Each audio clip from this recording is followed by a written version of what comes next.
Kathleen Gilje is a unique artist, and this was a slideshow. Actually thought, oh, this would be great for Zoom. And then I kept going, and I kept going, and I kept going, and I went, oh, this is a full lecture. And I think it's different. Her work is different. She puts herself in the paintings of the past.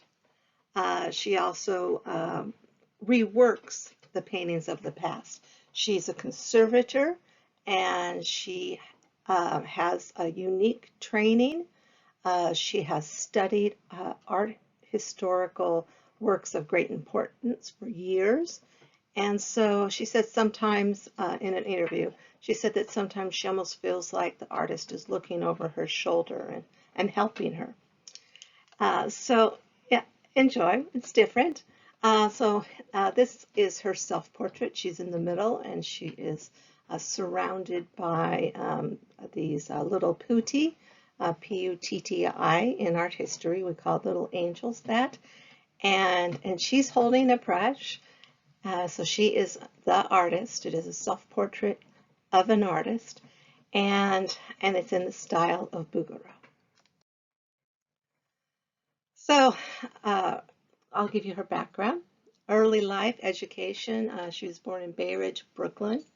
Received her BFA from City College of New York in the 60s. Trained as a conservator in the 60s and early 70s. She went to Italy, and I think that really helped her background and her education a lot. So she apprenticed in Rome with a restorer, and she continued her apprenticeship from 1966 to basically 1972. So she learned a lot, and she is a very well-trained artist. So this is her way of contemporizing some of the art works from the past. And it doesn't mean she's throwing out the artworks of the past. She is just having a different view of them. And so she is contemporizing some of the styles, certainly making it more accessible to the contemporary viewer. Certainly, a lot of people are familiar with this work of Napoleon Bonaparte. And then to see the contrast of her take on it is quite unique. So this is the work of Ingres, and critics condemned his early works. His inspiring portrait of Napoleon was considered stiff, archaic, but its style was one he developed intentionally. So he was in Italy in the 1800s and was doing extremely well with portraits and history paintings. Neoclassicism is what this is part of. It's extremely detailed. It's extremely realistic. It's academic. This is what you're learning in the academy. This is the sort of thing you would see in the salon. The work is symbol-laden to illustrate his powerful public persona, and it's just so rich in details. And of course, you know, the laurels and the extremely fine fabrications, the way he looks almost godlike. Of course, you have this halo behind him that looks back to both Buddhist art and Christianity. This arc in the background. So it's really, really gorgeous. But she contemporizes it, and I think it is a little bit more accessible. So this was her light bulb moment while working on an El Greco. She was working on the Fable, and she's working on it. She knew every detail of it, and she literally thought, I'd like to work on this myself. And so she goes and buys a canvas the same size. And mind you, artists have been copying forever. They go into the Louvre, they go into the Art Institute of Chicago, they copy artworks. That's how you learn. This is not a new idea, not at all. But what is new is when she adds her take to it. And sometimes they're really quite witty or startling, or they take you back. They're really fascinating. And initially, when she did it, and the first person she showed it to basically said, "I don't know whether to sue you or be happy about this. You know, can I have it?" And so anyway, there is a video on Vimeo that I will direct people to, but it will tell you more about it. And you can see her talking, which I think is important. So terms related to this lecture: postmodernism. It's when you view something that's very much part of culture, and it has another take. It's basically looking back to the past, but looking back in an ironic or a funny or reflecting the past in a different way. Cindy Sherman is a master of it. This kitsch consumer culture of Jeff Koons at Versailles. This is an example of that kitsch or postmodernism. Here, of course, you have Michael Jackson, and juxtaposed with the grandeur of Versailles.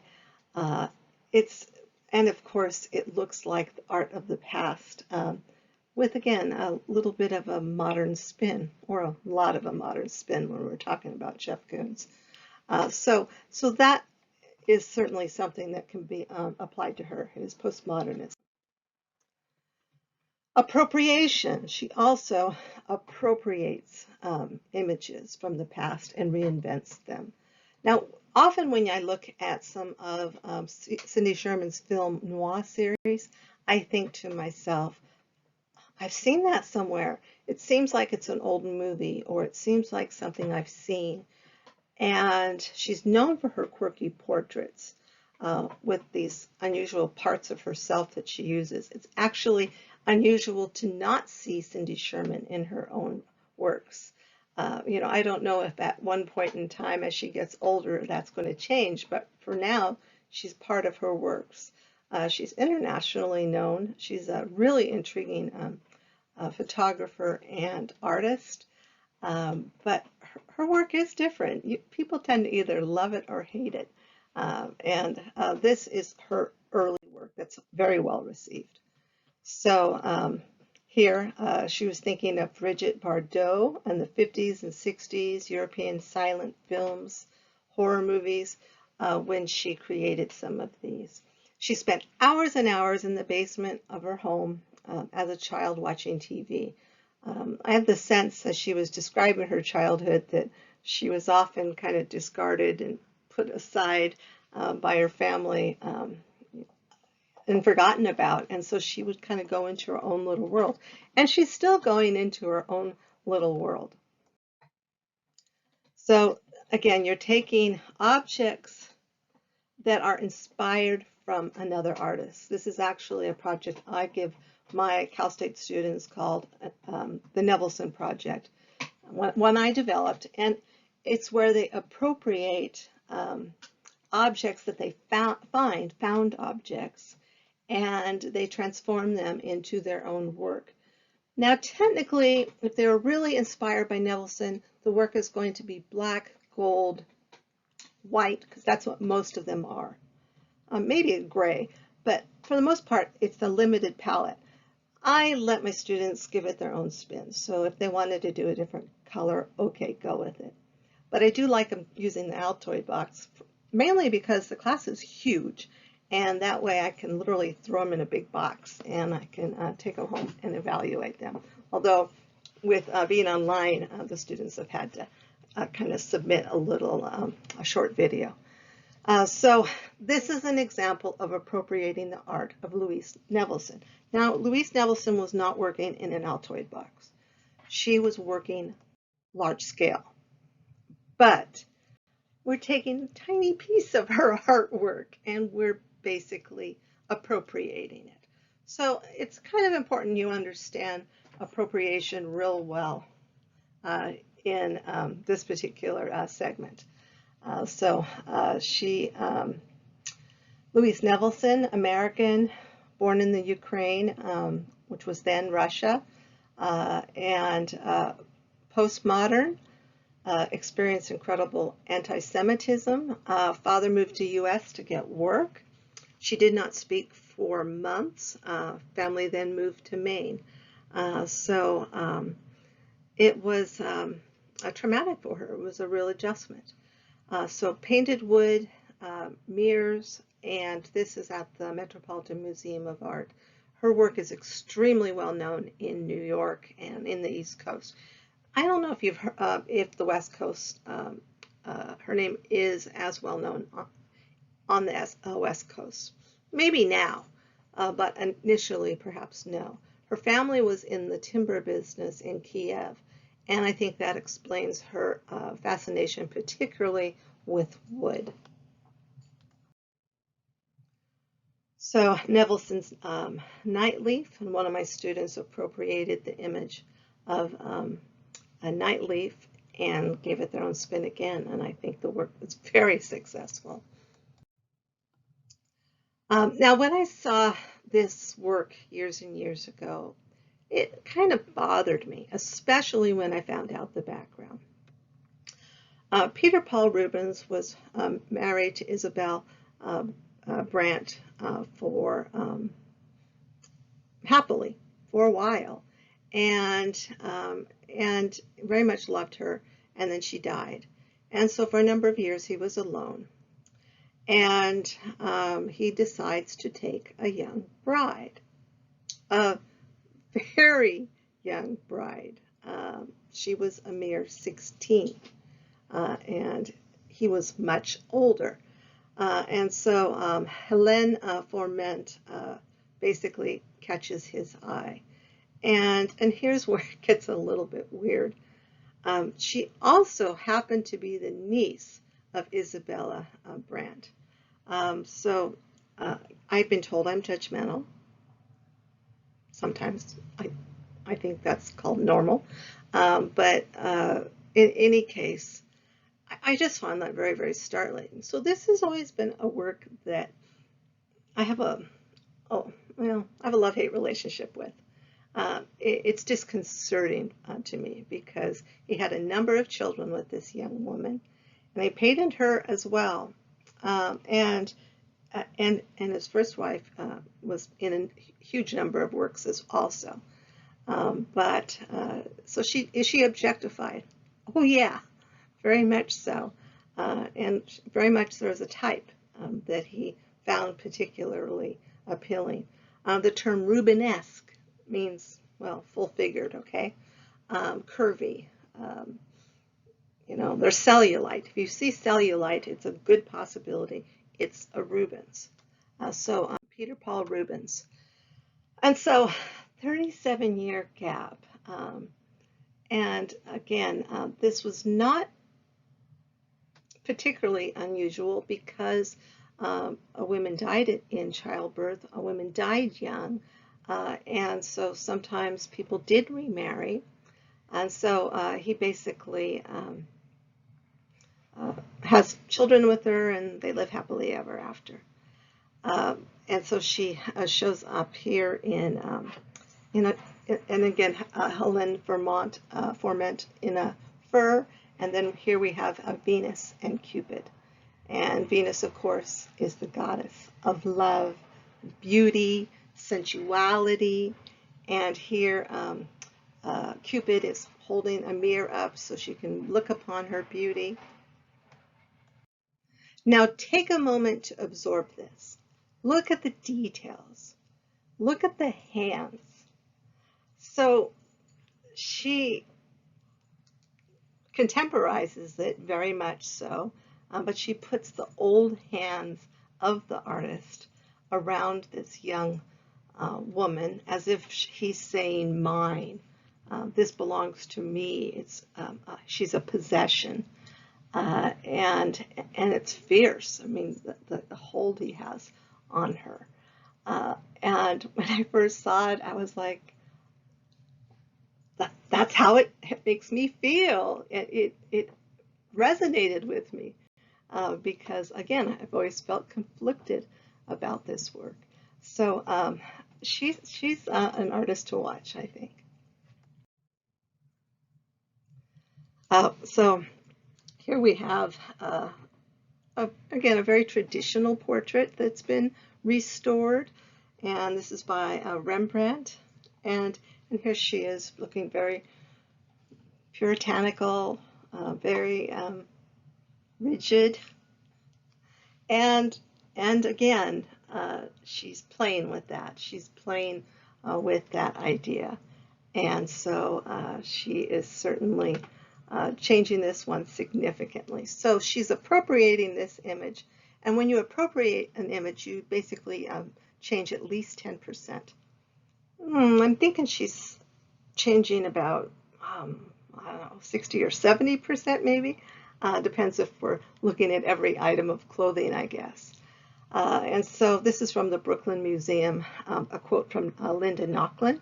We're being deceived to some end. The subtle and not so subtle alterations, Gilje wreaks on the time-honored icons of Western painting, make us think and see differently. These new incarnations of old masterpieces, contemporary restorations, as Gilje calls them, which I think is appropriate, reveal the hidden implication of the works themselves. Implications that, for the most part, only a present-day feminist would be privy to. And yeah, I definitely think she is giving it her own spin. So yes, I think it's right on.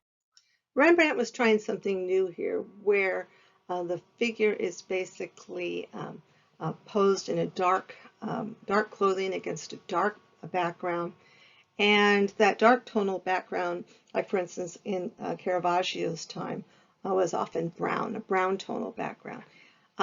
Rembrandt deepens it even further, and so this deeper black and this deeper ebony and dark grays certainly kind of blurs the boundaries between the composition and the background and essentially the real world. So the sense of direct contact with the sitter is achieved partly through the striking gesture of the hand resting against the frame, and partly by showing the fan protruding over the edge toward the viewer's space. And so the details in this work are magnificent. It's a gorgeous work. And so she plays with a variety of works, some works that she admires, some work that she just adds a little something to, but sometimes it's just playful and fun. Portrait of a Lady Restored. This is from 2000. She's born 1945, and I just think her work is fascinating. Old master paintings combine historical provenance with contemporary ideas and perspective. And so it's kind of redefining or reworking the art of the past. And again, you're not throwing out the art of the past. You're just kind of adding some new ideas to it. And I think it's a unique style. So in the 60s, she was in Italy, remember. 1973, she returns to New York, and she works in the conservation studio of Marco Grassi.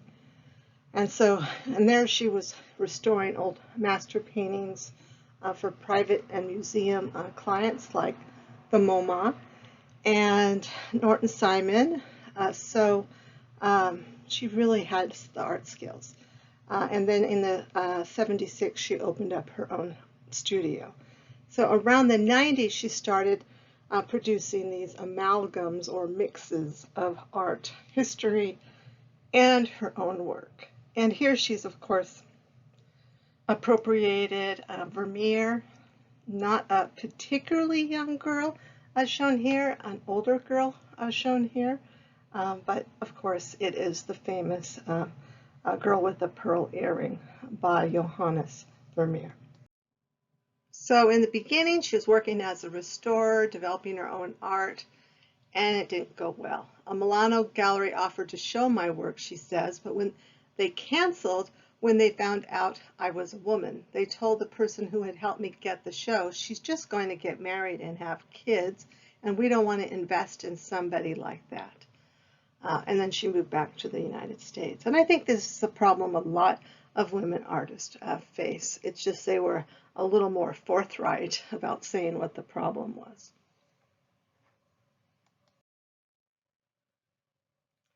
She did a number of images of John Singer Sargent's beauties. And these are women that he shows very elegant, very refined, but in the end, they're women. And she shows them as women, sensual women. And she takes off the fancy clothing. And it's really, really a unique idea. And so there was more done than this, but I thought I would just kind of go with the ones that were emphasized per se.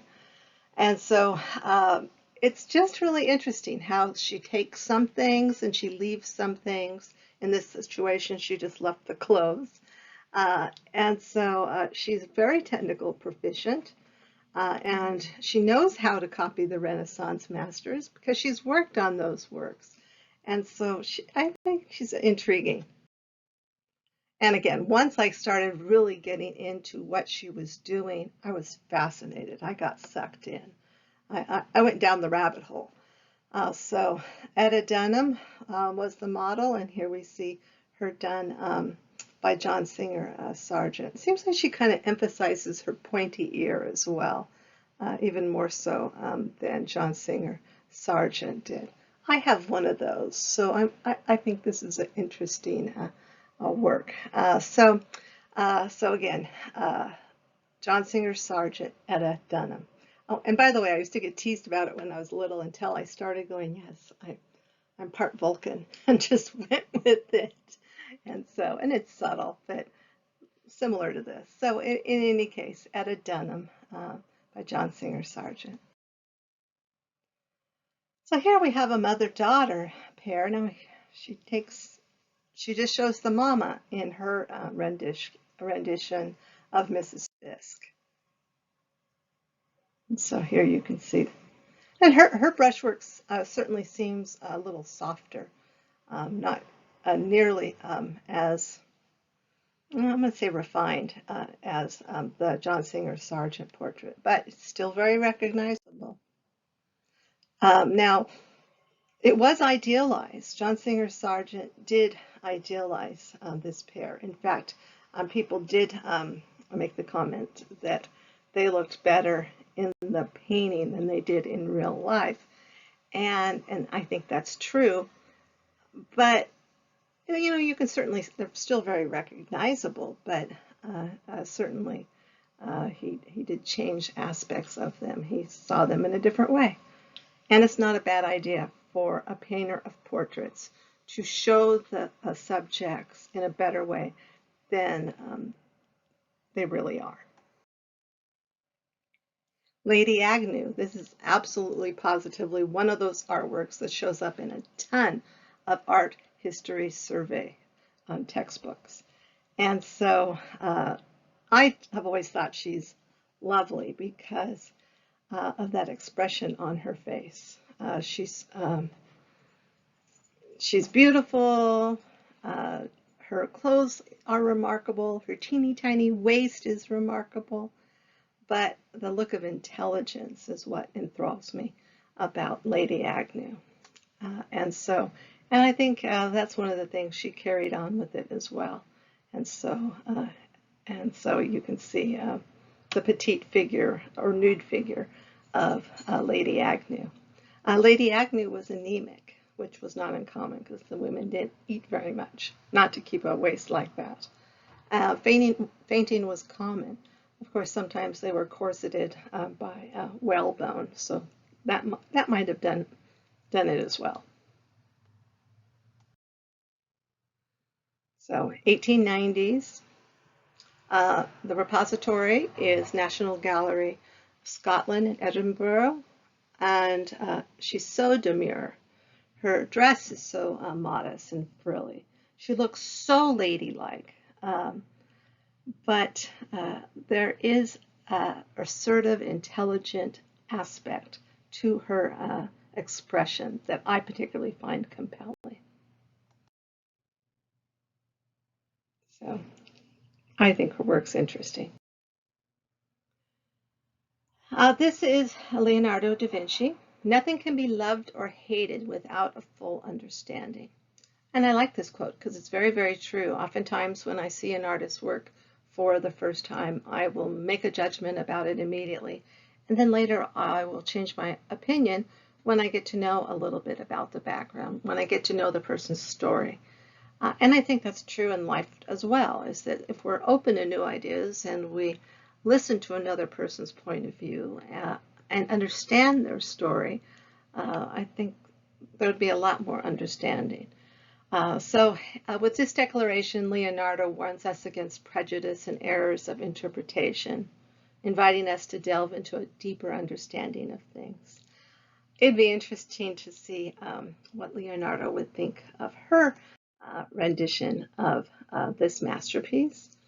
And so the identity of the lady was inferred by the juniper tree behind the woman's silhouette, Ginevra, and a cartouche on the back of the painting, which the emblem of Bernardo Bembo, a diplomat of the Serenissima Republic of Venice, with whom Ginevra da Vinci had an epistolary relationship and perhaps even a love affair. So a little extra on the side here.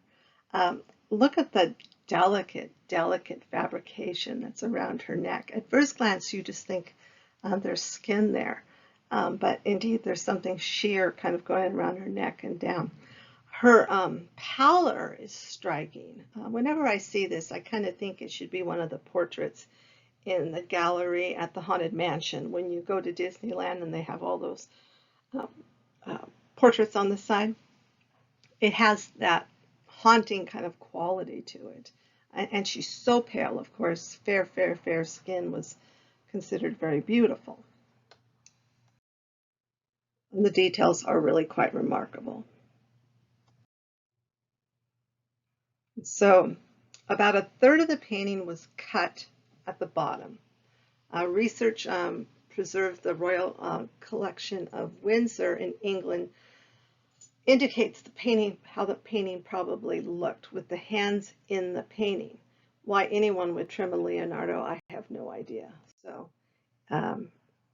this is the hands of the Mona Lisa, of course. And the hands of the Mona Lisa, I think, are one of the best parts of the painting. And so here we have her rendition.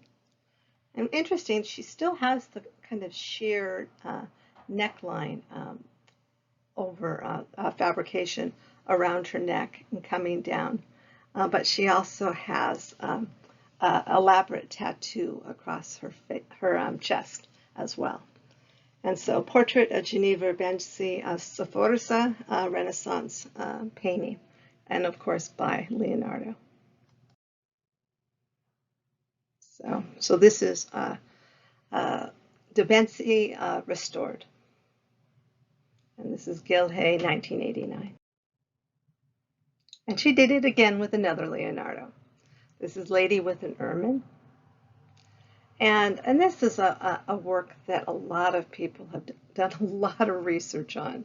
There is so much about this painting. Look at the long, expressive hands on this particular work. So who was she? Cecilia Gallerani, the mistress of Leonardo's patron, the Duke of Milan. And so she was very young when this was painted, around 15. Her eyes are very appealing, and there's just this tiny bit of light that he shows with just a touch of white. And there is just such a sense of realism and detail, and the brocade and the lines in the dress are remarkable. The ermine was prized for its soft, silky coat. The animal appeared in art as an emblem for pregnancy and childbirth, leading art historians to suggest Leonardo painted portrait in 1489 when she was carrying Ludovico, the Duke of Milan's child. Around her neck, she wears a string of expensive jet jewelry. Ludovico's nickname was El Moro, or the Moor, or the Dark Moor, after his dark complexion. And her jet black jewelry may be a subtle reference to her lover. And so, little soft shading is something that's also very apparent in some of Leonardo da Vinci's works, particularly in the background. So the ultramarine, of course, was a very, very rich, expensive pigment, but of course Leonardo was generally commissioned by very wealthy people, so that wasn't particularly a problem. So it was produced by grinding lapis lazuli, and it was mined in Afghanistan and took a while to get to Europe. In any case, I found this particular chart in a book, and I thought it was one of the best examples and readings of this rather, I don't know, confusing artwork. But, and here's a detail of the ermine. And I think I heard recently another scholar talk about it, and they think the ermine had to do with the nickname of the patron. In other words, they're not entirely sure. So Durer traveled to Italy in the late 1490s. Might he have seen this particular work? People have noticed that the gesture of the hand is very, very close. Durer's self-portrait was produced in 1500, so they're very contemporary with each other. So Durer admired Leonardo, and it certainly is a possibility. And this is Durer's self-portrait, or Durer's depiction of himself as Jesus Christ. Yes, he looks like Jesus Christ here. And so, and then of course the details of her example, Gilje's interpretation, is quite different. Animals are not ours to eat and to wear. And then of course she's holding the ermine, so it makes perfect sense. This is an interesting work, and it tells a story. It's not just a beautiful young woman posing for a picture. You have a beautiful young woman with a black eye. And unfortunately, this is pretty contemporary, but abuses, of course, has happened for centuries. It's very striking. It's funny how much cooler her palette looks to the much warmer palette of the original. So there are some differences, and sometimes there's very clear differences. So she departs from the original quite a bit sometimes. So gender, power, objectification of women, domestic sexual violence, these are all things that she touches on in her restorations. And of course, Raphael did produce these absolutely stunning images. He was a Renaissance artist, a very key, important Renaissance artist, and did some of the most important art of the Renaissance.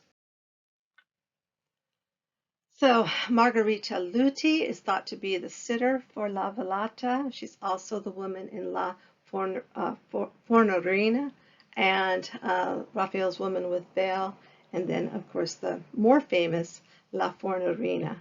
And again, they're both just absolutely beautiful. When they were cleaning, I think it was La Fornorina, they actually found a ring, and there's some thought that they may have been married. It was very, very obscured with time. Maybe. So I think that's what makes art history so fascinating, is all the changes, all the research. Linda Nochlin at the bar at the Folies Bergère, 2005. And so this work, I think almost everybody recognizes. Of course, the young woman, there's usually a much younger woman, and she, of course, is being solicited by a man. You can see the reflection in the mirror behind her, and his face is real close to her. And so as we're looking at her, we're going, where's that man? Well, this painting implicates the viewer. So it basically involves the viewer. It's a really interesting artwork. It received a second-class medal. Edouard Manet did get acclaim for this work. It is a late work. It's an important work. My personal favorite detail are the little trapeze feet in the corner, upper corner that are green. And of course, it's like a gorgeous still life in the foreground. It's a remarkable work, but with the mirror behind her and this trying to figure out what the reality is really quite unique. And so Linda Nochlin, you'll remember, is an important feminist writer, and she, of course, wrote Why Are There No Women Artists? And she's kind of a big deal in art history, understatement. And I also love the fact that an older lady is the starring role here, and so that is unique as well. This is Study for the Bar at Folies Bergère, 1882. This is owned by the Getty, and it's small. And so you can see the man is still there, but he's not so up close and personal. But this work really was kind of his grand finale near the end of his life. And so Bar at the Folies Bergère, 1880s. So some people were very critical of his incompetent perspective, but this work is psychological, it's interesting, it involves the viewer, it makes us think about prostitution, as this man is soliciting a woman at the counter. And so it's interesting, it really is. And so, however, if they had made it a little bit more accurate, it's not as interesting. So, and her face is so sad, tragic. She just looks so tired of her life. So it's an intriguing work. He wanted to make his artworks legible. He wanted to show modernity. He wanted to show the spectacle of modern life. To his friend Proust, he described himself and the Impressionists as we who want everything to be understood. And so he definitely was interested in art not being this obscure, elevating thing of historical and mythological works. He wanted it to be something more comprehensible. So now the brushwork is loose, and I definitely can see his connection to Impressionism here, but I usually classify Edouard Manet as a social realist. There was an exhibition a few years back at the Getty that was sensational, and his work is really remarkable. I think one of my favorite details in this, though, are those small tangerines. Just the still lifes, the little still lifes, the little pictures and pictures are really incredible in this particular work. The man with the top hat, that's called a flaneur type, and it means gentleman's stroller. And this was a type of man that was an aristocrat. They did not have to work. They went to music halls, they went to cafes, they went to bars. I'm not entirely sure when they slept, but in any case, that was the idea of the gentleman stroller. So here you can see both of them next to each other, and some of the differences, some of the similarities, and I think that's intriguing. So Yeah, it's almost as though the barmaid maid is all grown up now, but not much has changed. And so it's intriguing work. When you restore a painting, you're like a detective, she says. You have to figure out what's going wrong, then how to return the work to health without doing any harm or diminishing the original.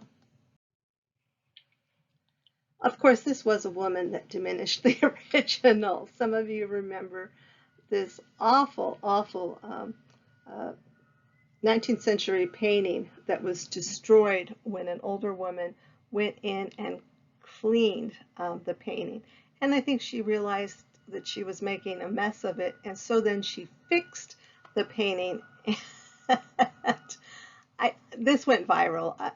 Most of you probably saw this, but this is art restoration gone wrong. In fact, this particular destination is often popular for tourists now because this painting is so famous, I guess, or infamous would probably be a better word. Cecilia Jimenez's story immediately went viral. And it again, the whole situation was crazy. You can start reading on it yourself because there's so much more to the story. They were getting so much traffic at the church that at one point in time I read that she was going to sue the church because she felt she should have a share of some of the notoriety that had been, I don't know, because of this whole bizarre situation. And I don't know how it ended up or if it got dropped again, once you start researching this painting, I could do a whole lecture on just this restoration. This was very, very sad. So she said she had the best intentions and even permission from the parish priest. And I picture somebody getting permission to clean something, and he's doing something, and she asked for permission to clean something. He's like, yeah. That's what I picture happened.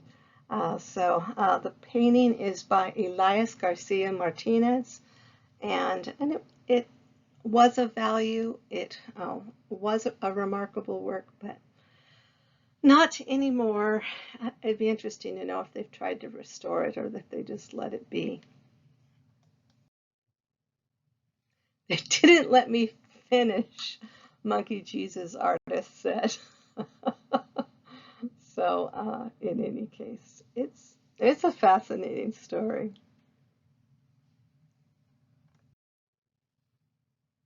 The Arnolfini wedding or betrothal portrait of 1434. This is an oil painting on oak panel or oil on wood, which is probably a little easier to say. A Netherlandish painter, Jan van Eyck, and it is filled with symbols. The dog is for fidelity. This is the union or the hand clasp between two people. There's some that are pretty adamant it's a betrothal. There's some that are pretty adamant it's a marriage. I think it's a marriage. These people were very, very wealthy.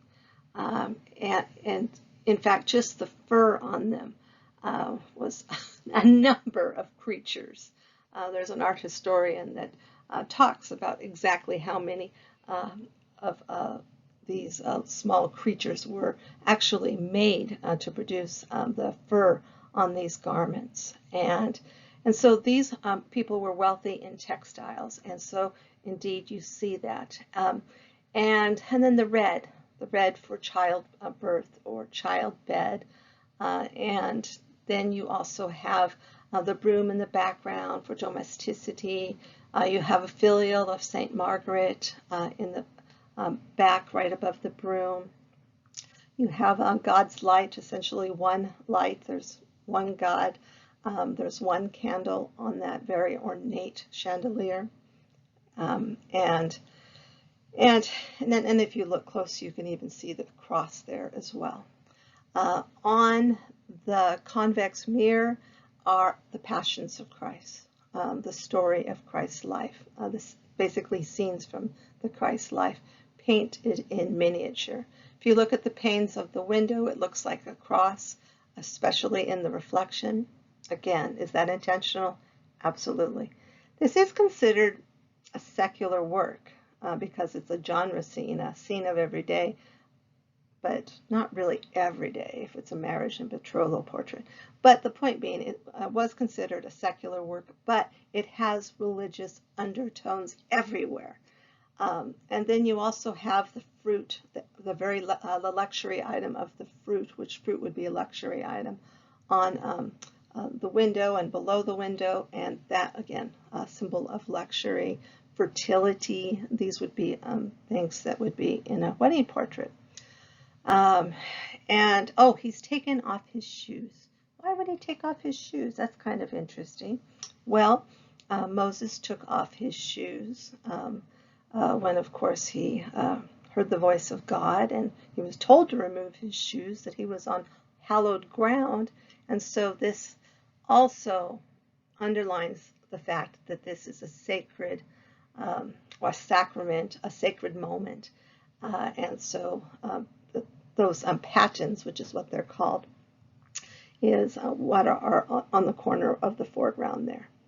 And it's interesting because he's raising this hand and he's holding her with this hand, which normally he'd be reaching there and holding her hand this way, but he's not. He has his hand up like that and he's holding her hand like that. So basically it's two gestures in one. And that's because it's a painting and it captures one moment. And it also would look really, really awkward if his arm was crossed over. They actually plucked their hair, women did, very, very far back because it was considered more beautiful. And so these very, very high foreheads were something that in the 1400s, that was a very cool thing to do. And so, yes, not the most attractive couple in art history. I think he looks like Vladimir Putin myself. And one of the most important things about this particular work is it's signed by the artist in the middle of the painting. It says Jan van Eyck was here. It's actually a document. It's stating this is an important painting. This is a sacrament. This is almost a contract. And then in the reflection, it shows the witnesses, of which the artist is believed to be one of the witnesses. So it's a fascinating work. If you've ever taken an art history course, you've probably seen this work. Almost every semester I talk about this work, sometimes more than once. I remember when I studied art history for years that I was like, oh, I'm seeing the Arnolfini wedding portrait again. Yes, and again, it's a key work in art history. Here, Gilje shows a beloved Flemish work, again, Van Eyck, and takes the convex mirror, which basically makes this artwork religious, and makes it much more secular. And she actually puts a construction of 1936 Joseph Cornell's soap bubble set in the background. So very tongue-in-cheek, completely changes the reading of the painting as well. Oh, and people always ask, what's with the bed in the bedroom? It's entirely possible this is like a main meeting area. Beds were a huge, huge status symbol, and it wasn't uncommon to receive people in a bedroom. Not today, that would be weird, but because it was such a status symbol, it was like the big screen TV of the 1400s. Sometimes it shows up as a key work in a living space, and so that's one thing that's a little weird, but it's also, of course, indicating the marriage bed. And I think, again, you're looking at a contract. You're looking at what's going to be a consummation of two important families. So again, this is a hand clasp, but it's also a contract. It's binding. And here you can see a detail of Joseph Cornell's soap bubble set, and you can see it connected to her painting. And yeah, it's really quite remarkable.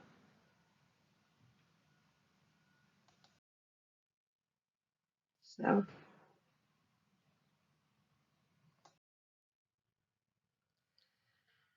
Artemisia Gentileschi. This is an important work in art history as well. And so Artemisia Gentileschi, this is called Suzanne and the Elders. And Suzanne and the Elders, horrible story really, about these older men that basically say that she was trying to seduce them because they were trying to seduce her, and said that if she didn't lie with them, that they would say that she did. So she was in a no-win situation, and a tragic situation, and young women got taken advantage of all the time. So it also mirrors the story of Artemisia Gentileschi, who was also raped. And I don't think it's a coincidence that a strong, capable women show up in her work. So she's being victimized. It's an apocryphal story. So it's a book of the Bible that not all people accept. Susanna was the beautiful wife of a Babylon citizen. She was good. She was beautiful. Two elders fall in love with her and wanted to possess her. They watch her bathe in the garden and sprang out of hiding and demanding that she submits. If she refuses, they would swear she was caught in adultery. And so she refuses. She was convicted and led away.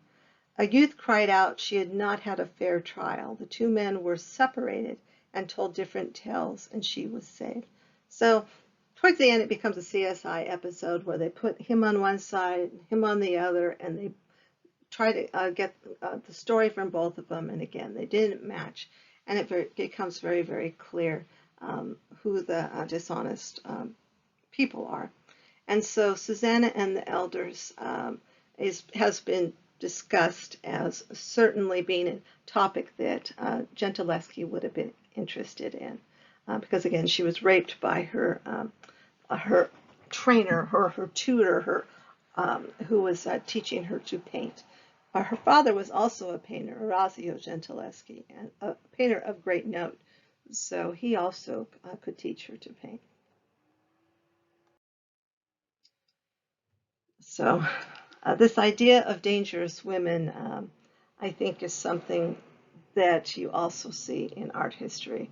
Dangerous biblical women have loomed large in the modern imagination. Stories, narratives of power, interpretation, construction continue to evolve. Some women saved their people, were paragons of virtue, or repented. Others were purveyors of sin, harlots, and seductresses. Even if it was through their own misbehavior, all of these women, from Mary Magdalene to Judith and Esther to Salome, shaped biblical history. And so, yes, women are often shown in these very, very difficult situations. And so this is a remarkable painting. This is another version of the story, and this is not by Artemisia Gentileschi. I don't think it has quite the same. Oh, it's beautiful, it's gorgeous, but I don't think it has quite the same skill that you get from Artemisia's example. It's still beautiful.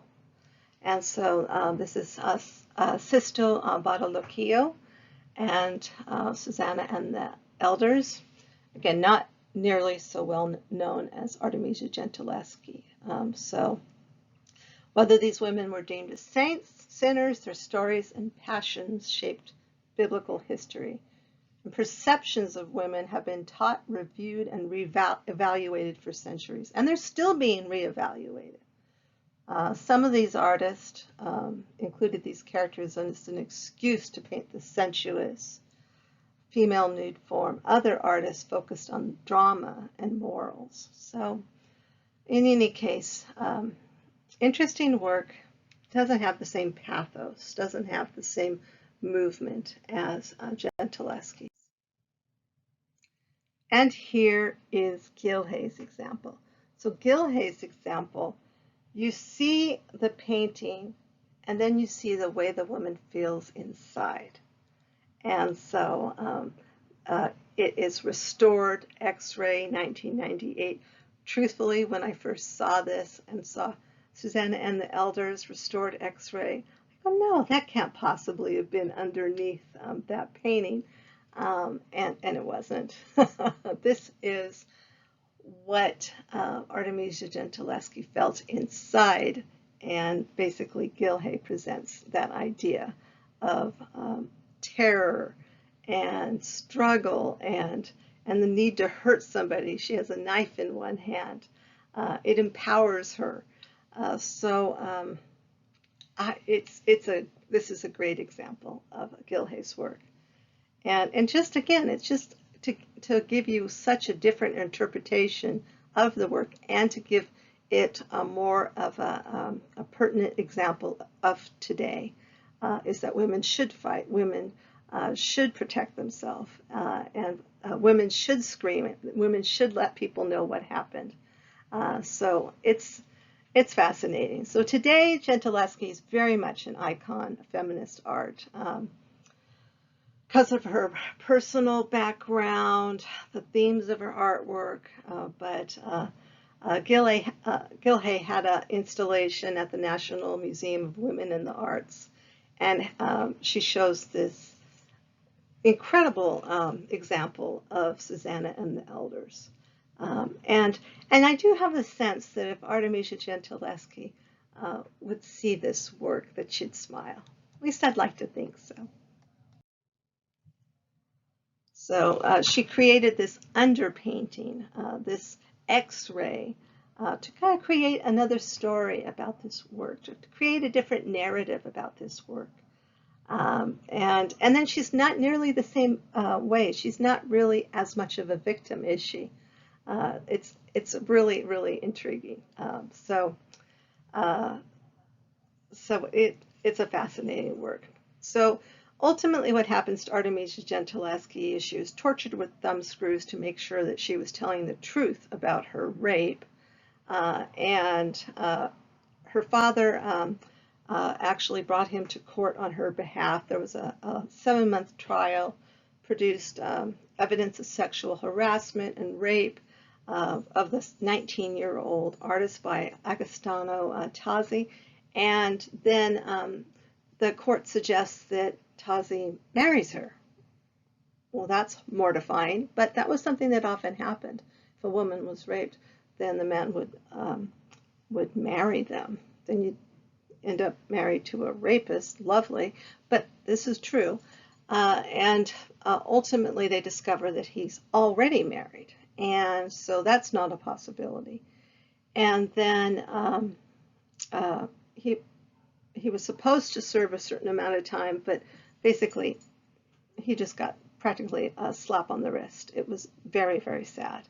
And this is something that happened. And we know about this case from court documents that still exist. So here you can see the contrast between the two. And again, woman is victim, a woman that has seduced them, a woman that is so beautiful they couldn't help themselves, and then, of course, a very different viewpoint, as if you're looking at the underside of that painting. This is also a work by Ingres, and it's a gorgeous work. It is so finely painted. This would have been painted extremely, extremely meticulously. Small brush. This would have taken a long time. This is not done in an hour. These works took a while. And there's very much a soft curve that looks to me like Ingres, like for instance her neck in the mirror. She is just so pretty and so intriguing, and that pop of red color I think kind of makes it in this particular work. So this is a key work.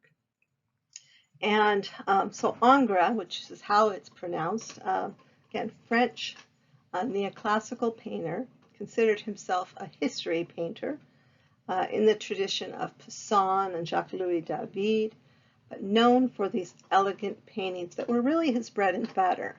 And so this is the Princess de Broglie, early 1850s, but he came to dislike portraits painting, which happens, as did John Singer Sargent, Rembrandt, but he did it very, very well. She died of consumption at 35, and her husband kept the portrait behind draperies in tribute to her. So, but the original carved frame is even with it as well, and it was selected by the artist. Sometimes the frames are almost as valuable or even more valuable than the work itself.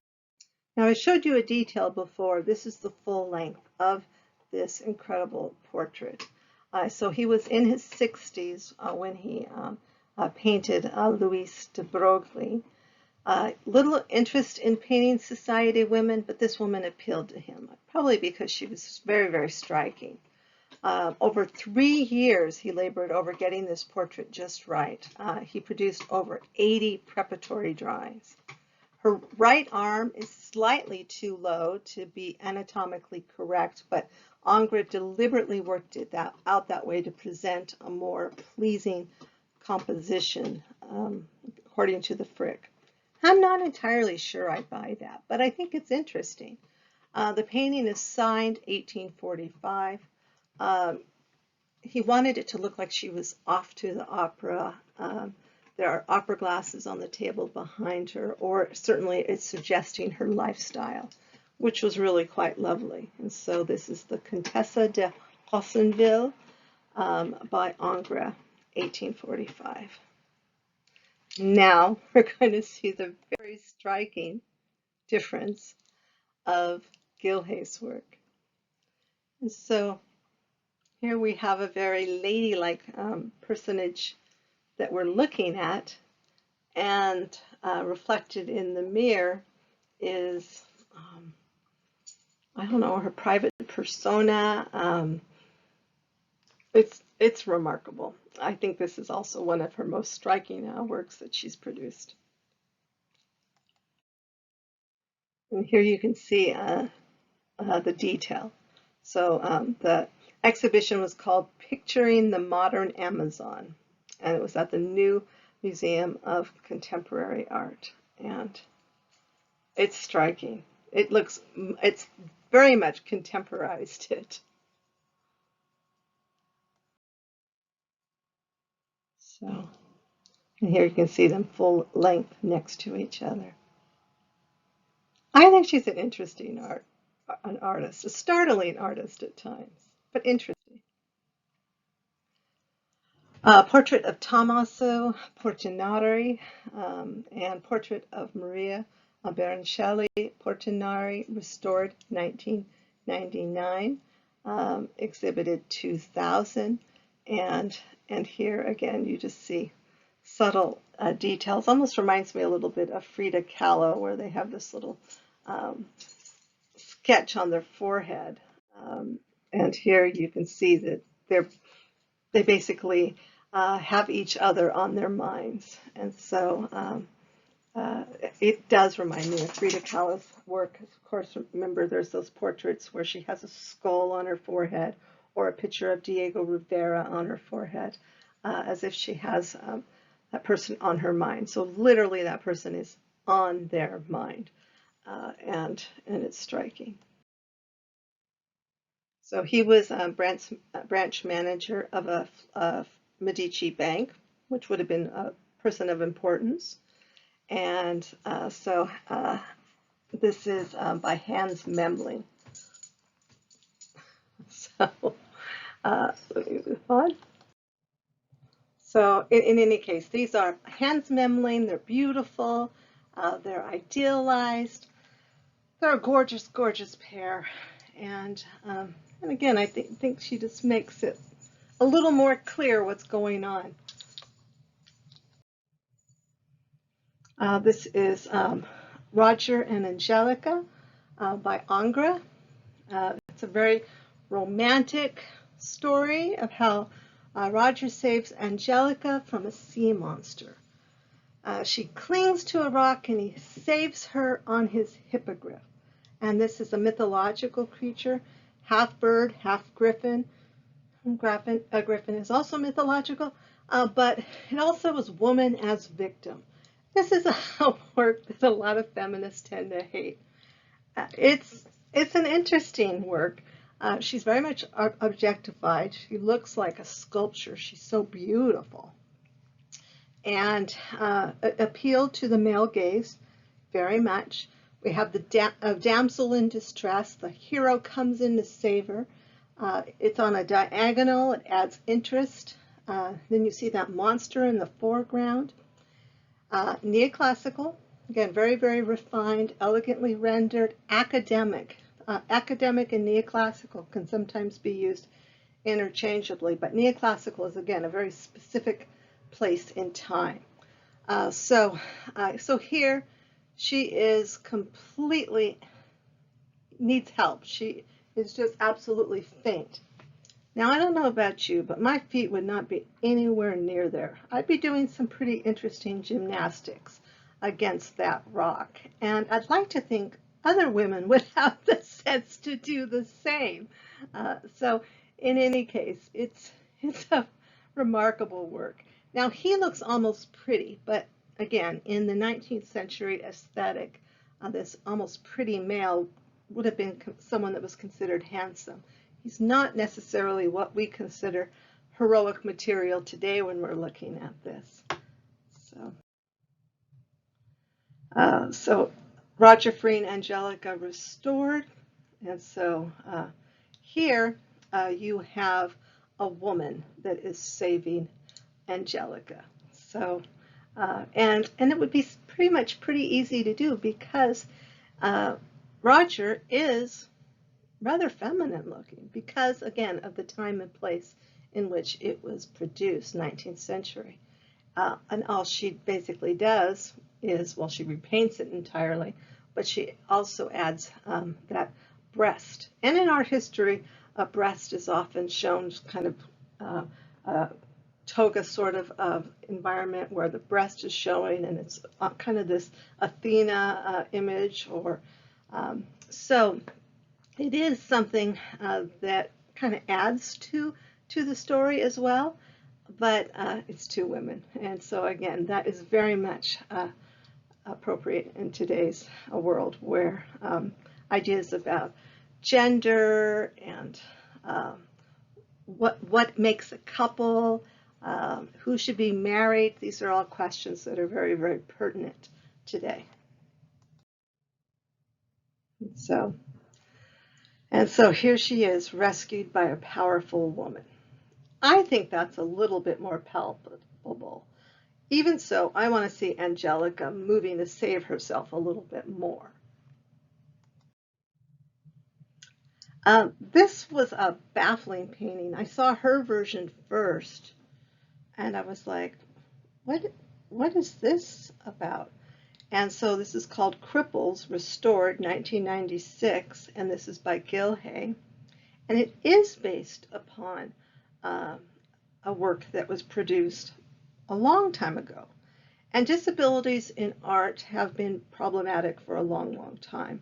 And so it is something to think about, how disabilities have been shown. So Bruegel produced this work. This is The Beggars. And again, this startled me, and I'm not easily surprised when it comes to art. I've been doing this a long time. Why are the beggars so grouped? Why are they curiously dressed? What is the meaning of foxtails pinned to their clothes? There is some interesting subtext, but only some of it can be explained. And so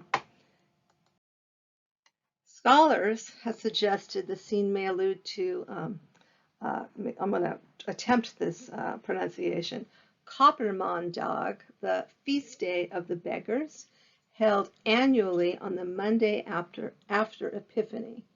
Like carolers at Christmas, the beggars would sing and collect alms. Their peculiar hats are undoubtedly some form of carnival headgear. And so let me move on to where you can see a contrast. Hers is not markedly different. You do have a soccer ball in there. Um, and so she does also bring attention to a more little known work, and she also brings attention to the way a disability is portrayed in art as well. So here you can see them next to each other. It was disconcerting though, it's very different. Portrait of Laura Battiferri as Dante, sculpture, 1999. This was part of an installation by Gilje.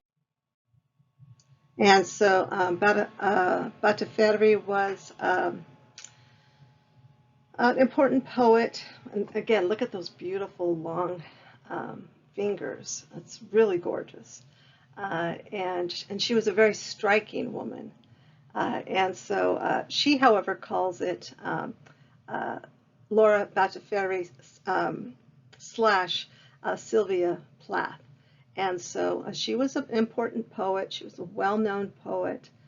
She was a woman poet. And how many of you know this woman? Probably not many at all. And so that's one of the reasons I think that's been. So this is by Bronzino, a notable artist, a portrait of Laura Battiferri.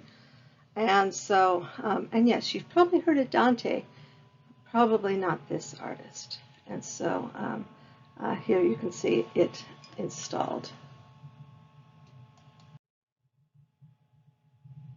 But it's very, very close. The details are extremely close in this particular image. Okay, this is Danae by Rembrandt, 1636.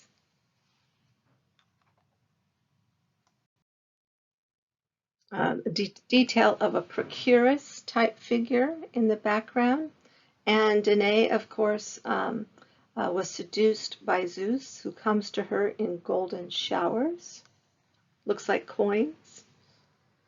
They have a Cupid figure above. This is her example, Danae restored.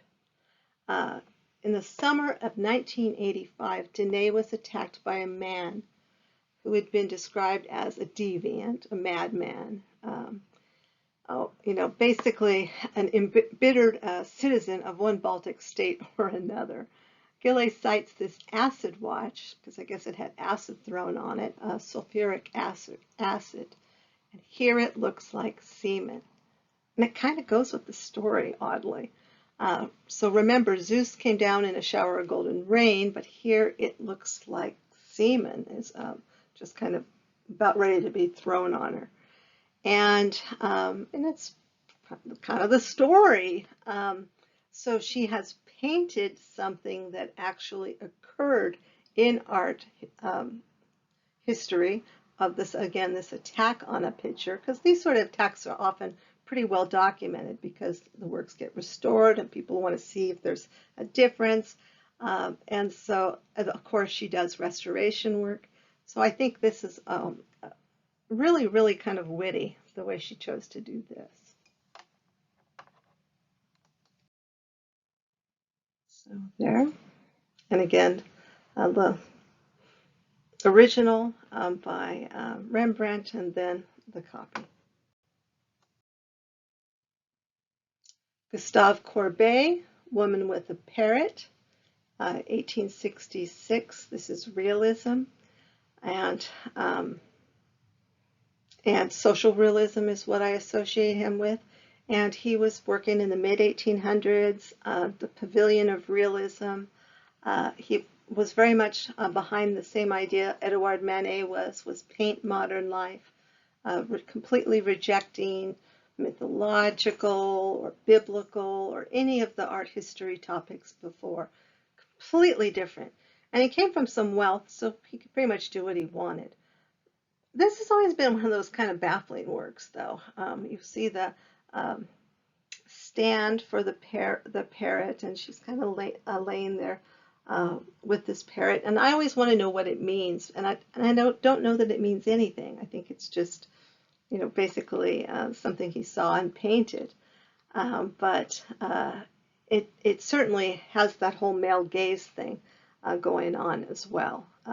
But it's beautiful. He, of course, is perhaps most known in art history for Origin of the World, and Google it. It's a little startling to put on a huge screen. You aren't even going to believe that it is a painting. You know, certainly a lot of people consider it pornographic even today. But Origin of the World by Gustave Courbet is incredible. But I didn't want to give anyone heart failure, so in any case, and this, of course, is about Kathleen Gilje. So this was shown in the Salon of 1866. Critics censured Courbet's lack of taste, as well as the model's ungainly pose and disheveled hair. Yet it was provocative, and a younger generation of artists thought it was fascinating. And of course, they were also rejecting the Academy. So what did Gilje do with this? And I think what she did with this is really interesting. Remember, it has the whole male gaze thing there.